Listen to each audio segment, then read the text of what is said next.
বন্ধুরা দেখতে পাচ্ছেন ওই 1 মাস আগে লাগানো ড্রাগন গাছের থেকে এখন একটা নতুন কুশি ছেড়েছে।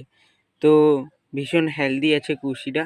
তো এখন যাতে কুশিটার ভালো গ্রোথ হয় কিছু লিকুইড খাবার দেব। আর এটা দেখুন গ্রোথ কত ভালো হয়েছে, কত বড় হয়ে গেছে দেখেছেন। এটা এখন আমি কিছু খাবার দেইনি, শুধু নর্মাল জল দিয়ে গেছি আর খাদ মিশিয়ে বসানো আছে। তো দেখুন কত সুন্দর গ্রোথ চলে এসছে, প্রত্যেকটায় দেখুন গ্রোথ চলে এসছে। আর আমি একটা জিনিস লক্ষ্য করছি, এই দেখুন এর এগুলো হলুদ হয়ে যাচ্ছে কেন? যদি কেউ জানো তো কমেন্টে অবশ্যই জানাবে। তো এর আগাটা দেখুন ভোঁতা হয়ে গেছে। তো খাবার অভাব ছিল, কিছুদিন আমি এসেছিলাম ছাদে।